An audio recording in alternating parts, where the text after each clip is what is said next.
Hallelujah. Hallelujah. आज फिर रविवार है और हम सब आपके साथ मिलकर जैसे अच्छा स्तुति आराधना आपने किया होगा, हम विश्वास करते, तो हम वचन की ओर ध्यान देंगे। हम वचन देखेंगे आज का वचन का शीर्षक है being a follower of Christ, मसीही का अनुकरण करना या उनके जैसा चलना। तो हम सब जन देखते ही हैं संसार में क्या होता है। जब छोटे बच्चे पैदा होते हैं वो बात नहीं करते, पर धीरे धीरे करके वो बातें करना सीखते। कहाँ से सीखते वो लोग ये सब बातों को? अपने माता पिता से। जो घर में लोग रहते हैं वो लोग जैसे बात करते हैं वैसे वो बात करना शुरुआत करते हैं। बच्चे जो होते हैं वो पैदाइशी शब्द सीख कर नहीं आते, लेकिन धीरे धीरे करके जो व्यवहार होता है घर में, जैसी बातें होती है वैसे वो पिकअप करने लगते हैं, सीखने लग जाते हैं और वैसे ही वो बन जाते हैं। और थोड़े समय बाद जब वो स्कूल जाते हैं वो स्कूल में टीचर से सीखते हैं, और बड़े होते हैं तो हमारे फिल्म स्टार्स को देखते हैं। ऐसे धीरे धीरे करके दूसरे लोगों से हम सीखने की कोशिश करते हैं। हम देखते हैं हर एक व्यक्ति का जीवन में एक रोल मॉडल होता है। रोल मॉडल यानी कि एक नमूना होता है या आदर्श होता है या प्रेरणा स्रोत होता है, जिसको हम देखकर हम चाहते हैं हम इसके जैसा बनना चाहते हैं। अक्सर बच्चों का पहला रोल मॉडल जो होता है या उनका पहला नमूना जो आदर्श होता है कि हाँ मुझे इसके जैसे बनना है, वो अपने माता पिता जैसा बनना चाहते हैं। फिर देखते हैं कि उनको लगता है नहीं मेरा टीचर सबसे बेस्ट है, वो सब कुछ जानता है, मैं इसके जैसे बनना चाहता हूँ। धीरे धीरे हम देखते काम करते समय लोगों को लगता है हमारा मैनेजर जैसे मुझे बनना है, जैसे वो काम करता है मुझे उसी रीति से काम करना है। जब जवान रहते लोग देखते जैसे हीरो कपड़ा पहनता है, जैसे हीरोइन कपड़ा पहनती है, जैसे वो बाल काटती है, जैसे इनका रहन रहता है, उसी तरीके से हम रहना चाहते हैं। और अक्सर आजकल लोग जो है खिलाड़ियों का भी अनुकरण करने की कोशिश करते हैं। जो स्पोर्ट्समैन होते हैं उनके फॉलोअर्स बन जाते हैं कि हम इनके जैसे बनना चाहते हैं।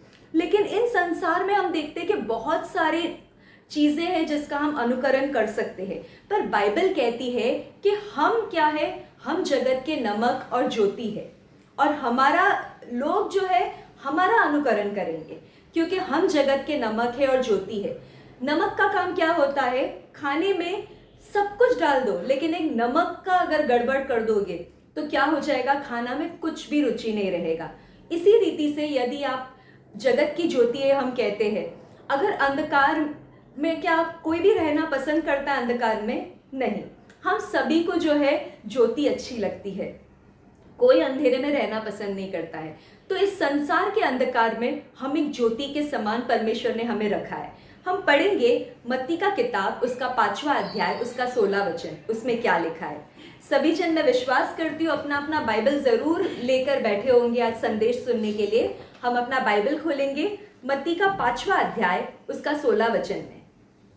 उसी प्रकार तुम्हारा उजियाला मनुष्य के सामने चमके कि वे तुम्हारे भले कामों को देखकर तुम्हारे पिता की जो स्वर्ग में है बढ़ाई करे। तो परमेश्वर यहाँ पर कहता है उसी तरह, जैसा मतलब तुम्हारा कार्य ऐसा होना चाहिए कि लोगों को तुम्हारा जो चमक दिखे, उससे पता चले कि तुम्हारा पिता जो स्वर्ग में है उसको वो पहचान सके। आज आपका और हमारा पिता हमारे संसार के पिता से ज्यादा बढ़कर हमारा स्वर्गीय पिता है। मैंने कहा था शुरुआत में ही, बच्चे क्या करते, किसका अनुकरण करते? सबसे पहले अपने माता पिता का। हमारा और आपका पिता आज कौन है? हमारा स्वर्गीय पिता। और बाइबल यहाँ पर कहती है कि हमें ऐसा ज्योति बनना है कि लोग हमारे द्वारा उस ज्योति को देखें और ये सोचे कि अरे ये अपने पिता के स्वरूप में है। तो हमें बनना है हमारे परमेश्वर पिता के जैसे। बहुत सारे लोग देखो संसार में परमेश्वर को तो जानते नहीं है। बहुतों ने क्योंकि वो परमेश्वर को नहीं जानते, उन्होंने बाइबल को भी नहीं पढ़ा होगा, तो वो लोग परमेश्वर के बारे में कुछ भी नहीं उन्हें पता है। लेकिन वो क्या देखते हैं? वो आपको और मुझे देखते हैं, और मैं और आप जो है वो उनके लिए किताब के समान है। हमारा जीवन एक किताब के समान है। हम किस रीति से जीते हैं, हमारा जीवन कैसा है, वो दर्शाता है क्या ये व्यक्ति आगे आने वाले दिनों में यीशु मसीह पर विश्वास करेंगे या नहीं।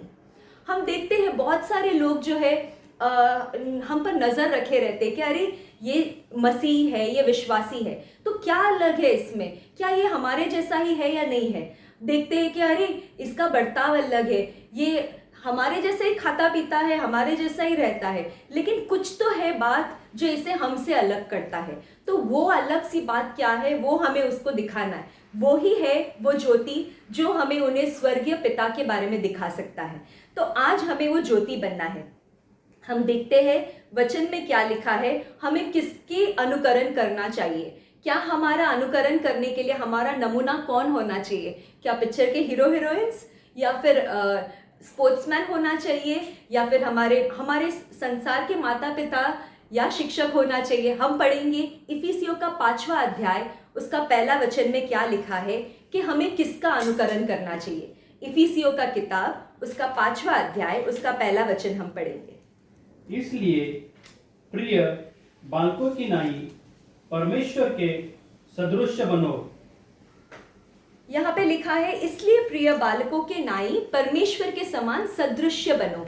और दूसरे जो ट्रांसलेशन है उसमें लिखा है, परमेश्वर का अनुकरण करो। हम देखते हैं सदृश्य बनना मतलब जैसे परमेश्वर है उसी रीति से बनना है, छाप निकलना चाहिए। अनुकरण करना भी मतलब यही होता है, फॉलो करना, जैसे वो है वैसे हमें रहना है। और ट्रांसलेशन हम देखते हैं तो एक जगह लिखा है उदाहरण बनना, जिस रीति से वो है उसी रीति से हमें बनना है। या फिर हमें छाप बनना। सभी जन बचपन में तो आप लोग ने ये किया ही होगा काम, अपने बुक में फोटो ऐसे पेपर रखकर ऊपर से ड्राइंग निकालते, छाप निकालते। तो क्या होता है, सेम टू सेम जैसे आपके बुक में है वैसे आपने ड्राइंग निकाला है। इसको क्या कहते हैं, छापा पेंटिंग हम लोग कहते हैं। तो हम लोग इसी रीति से हम लोग सब जन छाप करने की कोशिश करते। पर बाइबल हमें क्या कहता है कि प्रिय बालकों, आपको किसके सदृश्य बनना है, किसका छाप बनना है? परमेश्वर का छाप बनना चाहिए। छाप का अर्थ ये भी होता है, जैसे आप देखोगे कुछ सोने का या फिर कुछ गहना यदि बनता है तो उसका पहले उसका क्या बनता है, एक मॉडल बनता है, वैक्स का मॉडल, मोम का मॉडल बनता है, या फिर एक डाई बोलते हैं, साचा बन जाता है, साचा बनाते हैं। तो वो साचा हमें बनना है परमेश्वर के। या फिर बच्चों को अगर ये हम समझे, कॉपीराइटिंग क्या रहता है? कॉपीराइटिंग जैसे लिखा गया है सेम वही उतारना है, उसके अलावा थोड़ा भी ऊपर नीचे नहीं करना है। सेम टू सेम कॉपी किए तो आपको पूरे मार्क्स मिलेंगे। तो हमें क्या करना है, परमेश्वर का सेम छाप बनना है। 19-20 नहीं चलेगा। क्यों? क्योंकि आपको लोग देखते हैं कि आप परमेश्वर के व्यक्ति है, तो आप जैसे हो उनको लगता है कि आपका परमेश्वर उसी रीति से है। तो आपको परमेश्वर का एक छाप रखना है इस संसार में। हम देखेंगे क्या ये आसान है या मुश्किल है। हमें लगता है कि ये बहुत मुश्किल है, परमेश्वर जैसा होना थोड़ी संभव है, हम संसार में जीते हैं। पर यीशु मसीह संसार में थे तब क्या वो परमेश्वर थे? नहीं, वो 100% मनुष्य थे। हम पढ़ेंगे यूहन्ना का किताब, उसका 13 अध्याय, उसका 15 वचन। हम पढ़ेंगे यूहन्ना का किताब, उसका 13 अध्याय, उसका 15 वचन में क्या लिखा है। क्योंकि मैंने तुम्हें नमूना दिखाया है कि जैसा मैंने तुम्हारे साथ किया तुम भी वैसा ही किया करो। यीशु मसीह यहाँ पर क्या कहते हैं, मैंने तुम्हें नमूना दिखाया है। हमें क्या लगता है कि ऐसा कोई भी नहीं बन सकता है। परमेश्वर अलग है, वो स्वर्ग में है, इसलिए वो सब पवित्र, सब कुछ अच्छा रख सकता है। लेकिन क्योंकि हम संसार में हैं, हम ऐसा जीवन नहीं बिता सकते। लेकिन यहाँ पर यीशु मसीह क्या कहता है, मैं तुम्हारे लिए एक नमूना बना हूँ, जैसा मैं करता हूँ उसी रीति से तुम भी करो। उसने ये नहीं कहा जैसे मैं प्रचार करता हूँ उस रीति से तुम करो। ये कहना बहुत आसान हो जाता है कि मैं जैसे बोलता हूँ वैसे तुम्हें करना है। लेकिन क्या कहा जाता है, जिस रीति से मैं कर रहा हूँ उस रीति से तुम करो। ये एक बहुत अजीब सी बात है जो यीशु मसीह जब संसार में थे वो खुद वैसा कर सके। तो हमें यीशु मसीह जैसे थे संसार में, जब उन्होंने जो किया उसी रीति से आज हमें और आपको करना है। हमें क्या करना चाहिए, हम देखेंगे कुछ बातें जो यीशु मसीह कहते हैं हमें करना चाहिए हमारे जीवन में, जो परमेश्वर के अनुकरण करते हुए हमें दिखाएगा। हम पढ़ेंगे पहला तिमोथियों का किताब, उसका 4 अध्याय, उसका 12 वचन। हम पढ़ेंगे पहला तिमोथियों का किताब, उसका 4 अध्याय, उसका 12 वचन। कोई तेरी जवानी को तुच्छ न समझने पाए, पर वचन और चाल चलन और प्रेम प्रेम और विश्वास और पवित्रता में विश्वासियों के लिए आदर्श बन जाओ। तो हमें क्या बनना है? एक आदर्श बनना है। और यहाँ पे हम देखते हैं 5-6 अलग अलग बातें कही गई है जिसके द्वारा हमें आदर्श बनना है। तो हम ये सारी 5-6 बातें नहीं देखेंगे, पर खास करके 2 बातें जो है उनके ऊपर आज गौर करेंगे। हम देखेंगे शब्दों के द्वारा या फिर वचनों के द्वारा जो कहते हैं उसमें हम आदर्श कैसे बन सकते। अक्सर क्या होता है, जब व्यक्ति मुंह खोलता है तब गटर निकल जाता है, सबको पता चलता है। क्योंकि क्या, जब तक मुंह बंद रहता है हंसता हुआ चेहरा अच्छा दिखता है, फोटोज जो हम देखते हैं बहुत अच्छा दिखता है, लेकिन जब व्यक्ति सामने आता है और अपना मुंह खोलता है तो उसकी असलियत वहां पर पता चलने लग जाता है कि व्यक्ति कैसा है। तो हम देखते हैं वचनों के द्वारा परमेश्वर क्या चाहते हैं हम करें, क्योंकि बाइबल में भी लिखा है, हम पढ़ेंगे नहीं उस वचन को, मत्ती के 12 अध्याय में उसका 34 वचन में लिखा है, जो आपके भीतर है वो आपके बाहर शब्दों के द्वारा आता है। तो जो हम है, क्या हम मसीही है, क्या हम परमेश्वर के पुत्र पुत्रियां है? यदि हम परमेश्वर की बेटे बेटियां है तो जब हम मुंह खोलेंगे हमारे मुंह से ऐसी ही शब्द निकलेंगे। लेकिन यदि हम परमेश्वर के पुत्र पुत्रियां नहीं है अंदर से, तो हमारे बाहर क्या निकलेगा? उसी तरीके की भाषा निकलेगी। हम देखते हैं सबको अच्छा लगता है जब हम एयरपोर्ट वगैरह जाते हैं या फिर कुछ अच्छा ऑफिस जाते हैं, लोग कितने अच्छे से आपका स्वागत करते हैं। कस्टमर केयर को ही ले लो, जब फ़ोन करेंगे आपसे इतना मीठे आवाज़ में इतने अच्छे से बात करेंगे, सबको लगता है कितना अच्छा बात करते हैं ये लोग, कितने अच्छे। लेकिन वो सिर्फ अपनी ड्यूटी के समय ऐसे है, क्या वो पूरे दिन रात 24 घंटे इसी तरीके से रहते हैं? नहीं। हम और आप भी विश्वासी लोग उसी रीति से रह रहे हैं। हम पढ़ेंगे याकूब का किताब, उसका 1 अध्याय, उसका 26 वचन। हम सब पढ़ेंगे याकूब का किताब, उसका 1 अध्याय, उसका 26 वचन। यदि कोई अपने आप को भक्त समझे और अपनी जीभ पर लगाम न दे पर अपने हृदय को धोखा दे तो उसकी भक्ति व्यर्थ है। यदि कोई व्यक्ति अपने आप को क्या समझे? भक्त। यहाँ पे लिखा सीम टू बी रिलीजियस, या फिर अपने आप को धार्मिक समझे और अपने जबान को लगाम न दे। यदि आप आपके जबान को लगाम नहीं दे सकते हैं तो वो क्या करता है? अपने दिल के साथ धोखा करता है। क्यों? क्योंकि इस व्यक्ति का जो धर्म है या भक्ति है व्यर्थ है।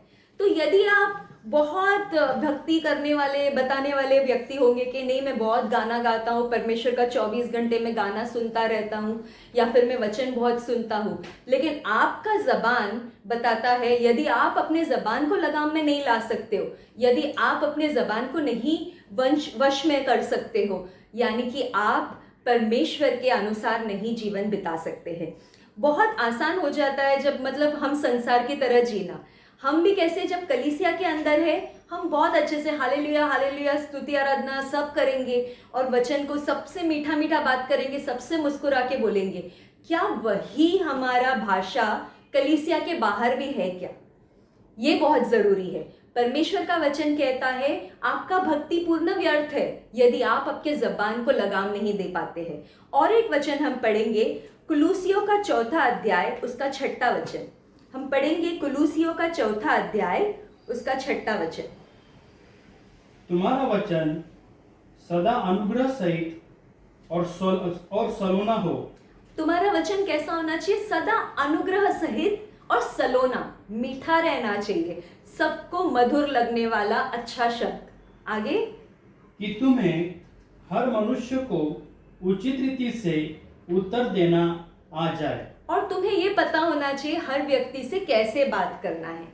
हमें यही कमजोरी है हमारी कि हम जानते हैं कलीसिया के अंदर विश्वासियों के सामने हमें कैसे अपना चरित्र अच्छा दिखाने जानते हैं, पर क्या वही चरित्र हम संसार में भी दिखा सकते हैं? नहीं दिखाने आता है हमें। जब हम कलीसिया के अंदर हालेलुया हालेलुया करते हैं तो हमें बाहर भी जाके हमारा जीवन वैसा ही अच्छा रहना ज़रूरी है। अगर हम काम पर जाते हैं और हमारे मुंह से गालियाँ निकलती है, हम किसी के साथ बैठ जाते हैं हमारे दोस्तों के बीच में तो वैसे ही गंदी मजाक निकलती है हमारे ज़बान से, तो ये बहुत बुरी बात है। बाइबल कहता है यदि तुम अपने ज़बान को लगाम नहीं दे सकती हो तो तुम्हारा पूरा भक्ति व्यर्थ है। और हमने यहाँ पर भी पढ़ा कि हमें पता होना चाहिए हमें किसकी तरफ कैसे उत्तर देना चाहिए। हम देखते हैं हमारा परीक्षा कब होता है, हमारा परीक्षा तब होता है जब हम भीड़ भरा हुआ ट्रेन में जाते हैं, जब सामने वाला कुछ कह देता है या फिर उसका पैर गलती से लग जाता है, तब हमारी पूरा विश्वासीपन बाहर निकलने लग जाता है। सही बात है ना? हाँ, आजकल बराबर ट्रेन में जाने का नौबत नहीं आता है, बस हो या ट्रेन हो। आजकल लोगों का कहाँ पर परीक्षा होता है हम देखते हैं, लाइन में खड़े रहते हुए, राशन का लाइन, फिर हम देखते हैं पानी का लाइन, खास करके वैक्सीनेशन का लाइन। जब हम खड़े रहते लाइन लगाकर तो सबका धीरज का सीमा पार हो जाता है।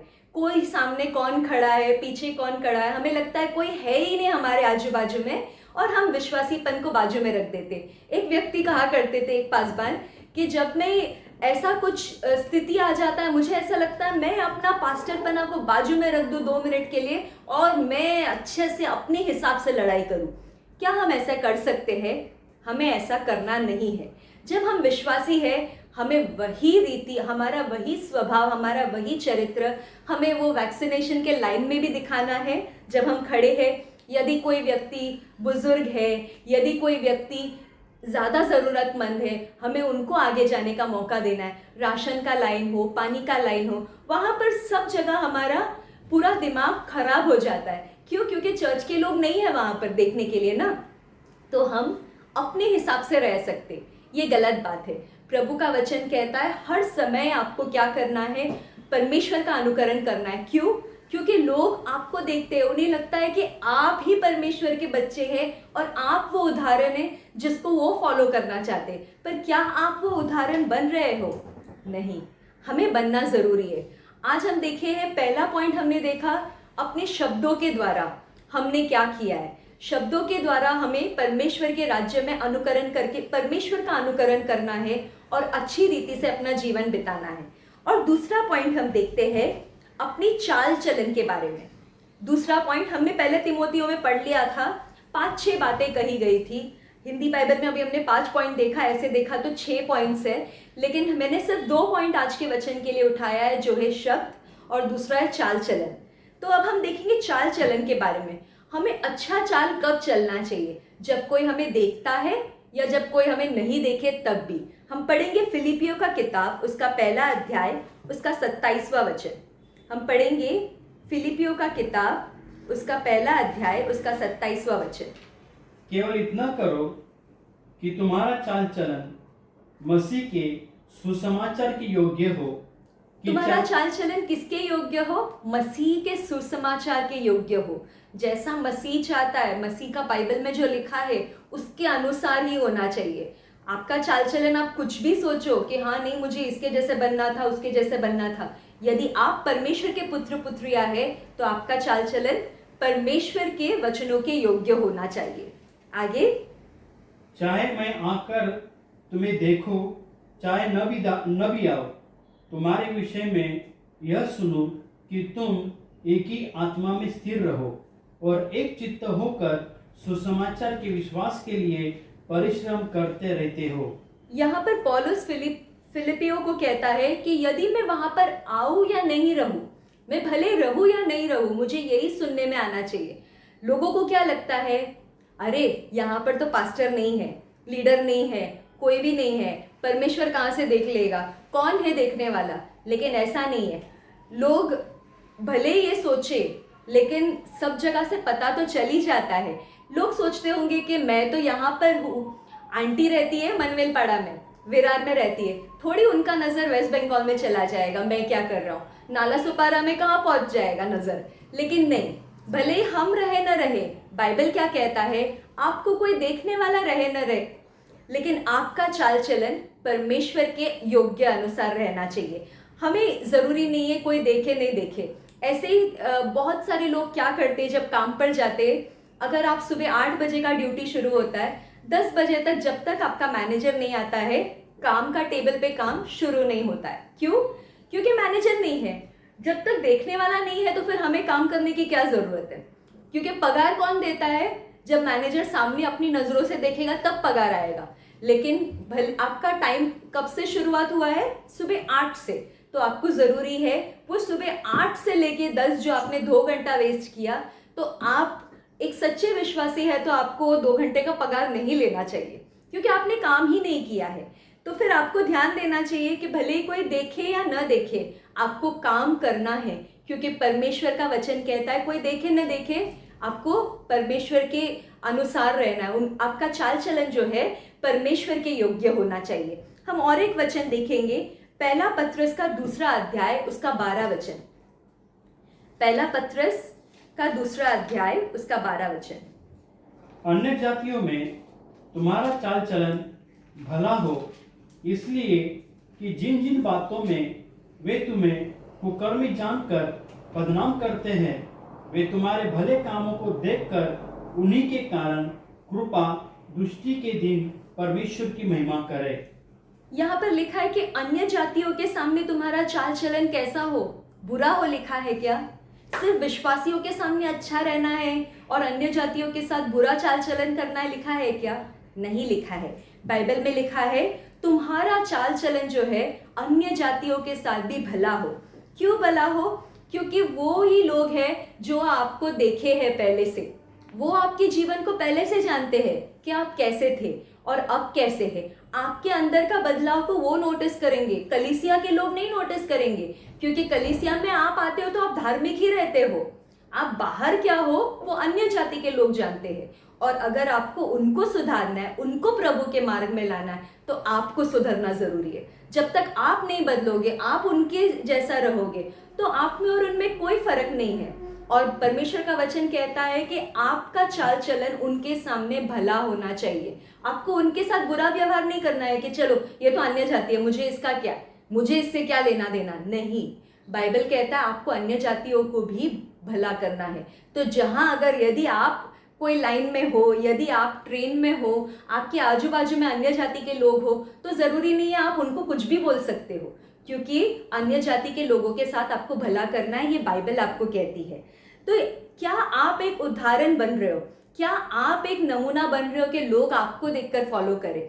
आजकल सिर्फ शारीरिक और आत्मिक जिंदगी नहीं है, सोशल मीडिया की भी जिंदगी है। हम देखते हैं सोशल मीडिया में हमारे बहुत सारे फॉलोअर्स होते हैं, फेसबुक पर, व्हाट्सएप में लोग आपके स्टेटस को देखते हैं, इंस्टाग्राम फॉलोअर्स होते हैं। पर ये लोग आप में क्या फॉलो कर रहे हैं? आपकी अच्छाई या आपकी बुराई? आप क्या हो उनके सामने? क्या आप परमेश्वर के पुत्र पुत्रियां बनकर उनका अनुकरण कर रहे हो कि वो आपको देखकर आप में परमेश्वर को देख सके, या आप में कुछ भी परमेश्वर का न दिखे और संसार पूरा दिख रहा है जो वो देखकर आपको और उनमें कोई फर्क नहीं महसूस कर रहे हैं? सिर्फ फॉलोअर्स बढ़ाने से कुछ नहीं होगा, आपको अलग बन के दिखना है। लोग जो है सिर्फ सेम सब जन रहेंगे तो फिर लोग उनको फॉलो करना पसंद नहीं करते। किसको पसंद करते? कुछ हटके। यदि आप लोगों जैसे ही रहेंगे तो लोग आपको पसंद नहीं करेंगे, लेकिन आप में कुछ खास बात है कि अरे हम सब ये कर रहे हैं लेकिन ये कुछ अलग कर रहा है, तो लोग आपको देखेंगे। तब आपका जो भी फॉलोअर होगा वो सच्चा फॉलोअर होगा आपका, और तब जाकर वो फॉलोअर को आप मान सकते हो। और सच में यदि आप ऐसे लोगों को परमेश्वर के राज्य में लाओगे आपका फॉलोअर बनाकर, तो आपका सोशल मीडिया भी फायदेमंद हो गया, नहीं तो ये सोशल मीडिया सिर्फ बेकार रहा। तो हमें देखना है कि हम क्या करते हैं, हमारा जीवन ऐसा जीते हैं कि लोग हमसे कुछ अलग ही संदेश ले जाते हैं। जो हमें सिखाना है लोगों को, हमारे चाल चलन, अपने स्वभाव, अपने चरित्र, अपने बोलबाल के द्वारा, उसके विपरीत हम लोगों को सिखाते, और इसके कारण क्या होता है, लोग जो है परमेश्वर से दूर चले जाते हैं। एक तो ये बात हो सकता है कि हम नकली है कलीसिया के अंदर आते समय, या फिर जो हम प्रचार कर रहे हैं वो झूठ है। क्या परमेश्वर का वचन झूठ है? नहीं। तो ये झूठ है कि हम जो है हम एक नकली मुखौटा लेकर कलीसिया में आते हैं। हमें ऐसा नहीं करना है। हमें क्या करना है, हम लोगों को क्या कर रहे हैं, परमेश्वर के नज़दीक लाने के बजाय हम लोगों को परमेश्वर से दूर ले जा रहे हैं। इसके कारण बहुत सारे लोग पहले क्या करते थे, लोगों को लाते हैं कलीसिया में, फिर क्या करते हैं, वो एक अच्छा उदाहरण नहीं बनते हैं, अनुकरण करने के लायक नहीं रहते, तब उनको देखकर लोग क्या है, छोड़कर चले जाते। ये नहीं करना है, हमें एक अच्छा उदाहरण बनना है, एक अच्छा साचा बनना है, जिसे देखकर लोग समझे कि अरे नहीं, मुझे ऐसे बनना है, मुझे ऐसे करना है, इसके पास ऐसा क्या खास है कि ये अलग है, मुझे भी ऐसे बनना चाहिए। तो वो वैसे सीखना है। हम देखते हैं एक और वचन, आखिरी वचन हम पढ़ेंगे, पहला कुरिन्थियों का 11 अध्याय उसका पहला वचन। पहला कुरिन्थियों क्या 11 अध्याय उसका पहला वचन हम पढ़ेंगे। तुम मेरी सी चाल चलो जैसा मैं मसीह की सी चाल चलता हूँ। देखो पौलुस ऐसे बिंदास कहता है कि तुम मेरी सी चाल चलो जैसे मैं मसीह की चाल चलता हूँ।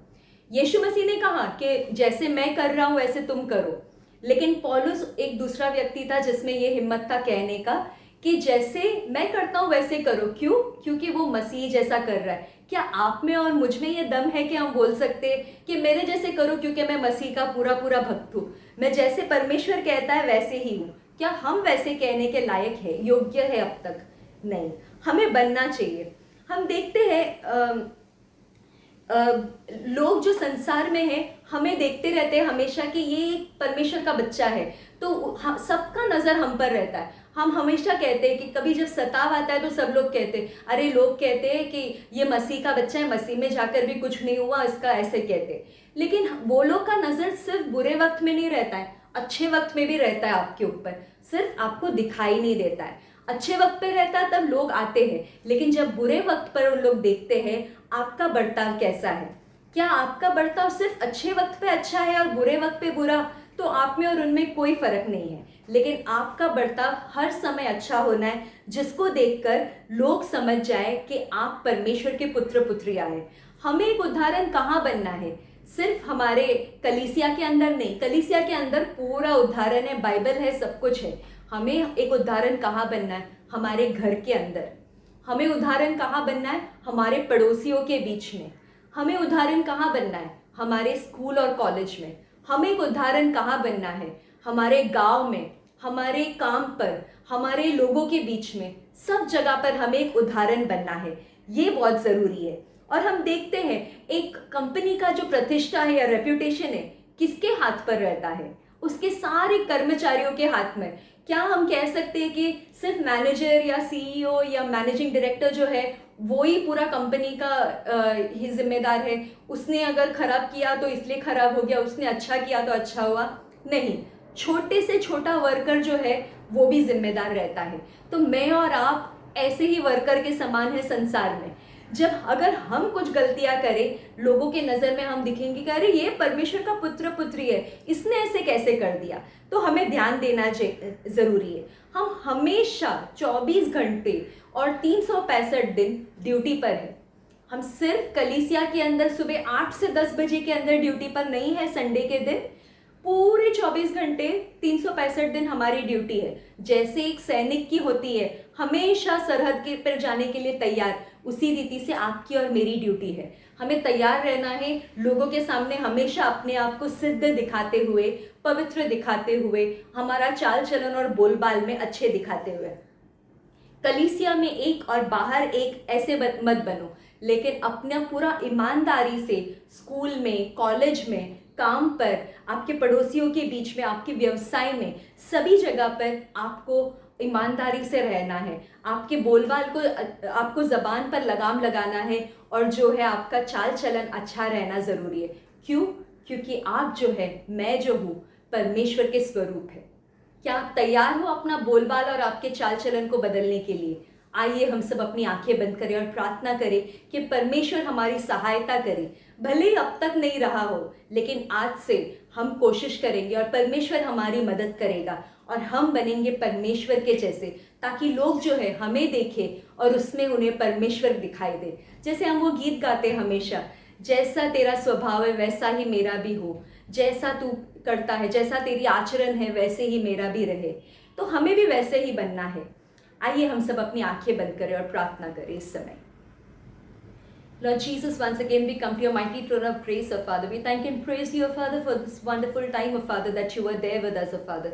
Thank you, O Father, for the wonderful praise and worship, O Father, and I believe that you have accepted our worship, O Father. Right now, Father, I pray, Lord Jesus, even as we have listened to your word, oh Father.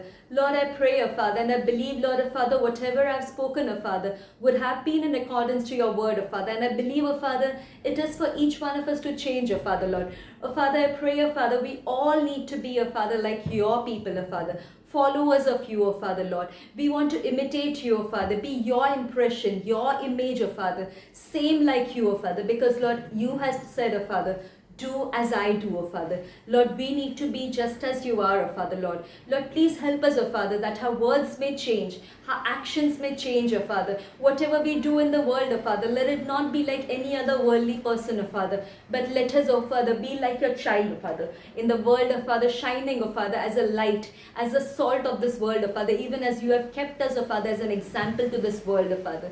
Let us be, O Father, in front of the Gentiles as an example, O Father, and let us be good to each one, O Father, Lord, wherever we are, O Father, whichever place. Right now, Father, I also come before you and I pray, O Father, especially, O Father, for all the tithes and offerings, O Father, that have been sent online, O Father, Lord. Lord, bless it, O Father, Lord Jesus. Bless each and every one who has stretched out their hands, O Father, and, Lord, given unto your kingdom, O Father, Lord. Whoever has sowed, O Father, Lord, I pray, O Father, bless them bountifully, O Father, Lord.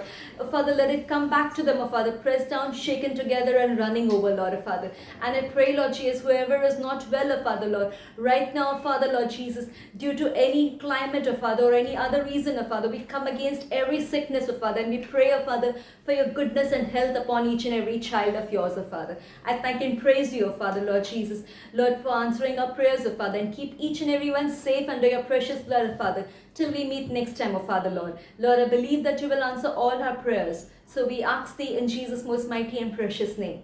Amen. प्रभु आपको आशीष करे.